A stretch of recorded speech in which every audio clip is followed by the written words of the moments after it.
রক্ত মিশ্রিত বীর্যপাত অথবা বীর্যের সাথে রক্ত মিশ্রিত হয়ে ইজাকুলেশন হওয়া, যেটাকে ইংরেজিতে হেমোটোস্পার্মিয়া অথবা ব্লাড ইন সিমেন বলা হয়ে থাকে। তো রক্ত মিশ্রিত বীর্যপাত হওয়া এটা একটা সমস্যা। এসটিআইয়ের কারণে এই সমস্যাগুলো ব্যাপকভাবে হয়ে থাকে।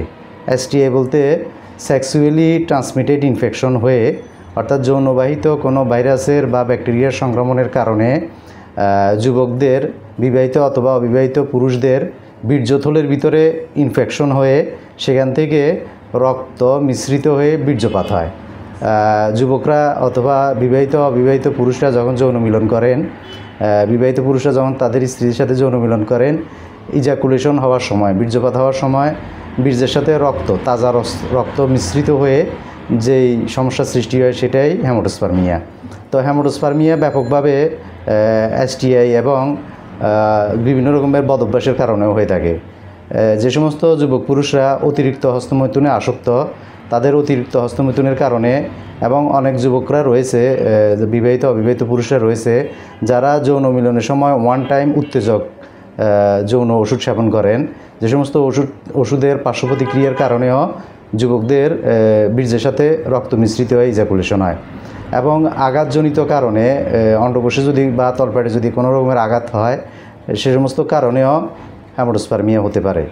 তো ব্যাপকভাবে যৌনবাহিত কারণেও, এসটিডির কারণেও বীর্যের সাথে রক্ত যেতে পারে, যে কারণে বীর্যের সাথে রক্ত মিশ্রিত ইজাকুলেশন হোক না কেন, এটাকে হেমোটোস্পার্মিয়া বলে।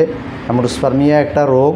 হেমোটোস্পার্মিয়া হলে যুবকদের যৌন দুর্বলতা দেখা দেয়, অর্থাৎ তারা বীর্যপাতের সময় ব্যাপক শঙ্কিত হয় এবং তাদের ভিতরে একটা ভয় কাজ করে, ফোবিয়া কাজ করে, ম্যানিয়া কাজ করে। তারা ইজাকুলেশনের সময় ঘাবড়িয়ে যায়, যার ফলে তাদের পুরুষাঙ্গ নিস্তেজ হয়ে ইরেকটাইল ডিসফাংশনের সমস্যার সৃষ্টি হয়। অর্থাৎ তারা যখন স্ত্রীর সাথে যৌন মিলন করেন, তাদের ভিতরে যে সংখ্যা, সে সংখ্যাটা যখন ফোবিয়া আকৃতিতে ধারণ করে, তখন তাদের পেনিসের ইরেকশনটা ঘটে না, অর্থাৎ ইরেকটাইল ডিসফাংশনের সম্মুখীন হয়, এবং স্ত্রীরাও তাদের সাথে যৌন মিলনে আগ্রহী থাকে না। এই সমস্যা হলে যুবকদের যৌন আগ্রহ উদ্দীপনাও কমে যায়, টেস্টোস্টেরন হরমোনও কমে যায়, এবং পুরুষরা যৌন ক্রিয়ায় কোনো রকমের মজা অনুভব করে না, যৌন উত্তেজনা, অর্গাজম কিছুই হয় না। এই সমস্যা হলে স্পাম মৃত হয়, এবং স্পাম যদি মৃত হয় তো সেক্ষেত্রে তারা বাচ্চার বাবা হতে পারে না।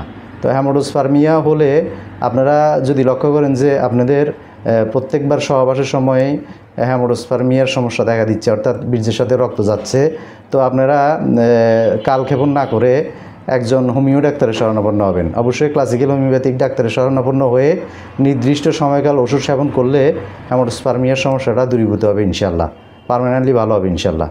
আজকে এই পর্যন্তই। সবাই ভালো থাকবেন। আসসালামু আলাইকুম ওয়া রাহমাতুল্লাহি ওয়া বারাকাতুহু।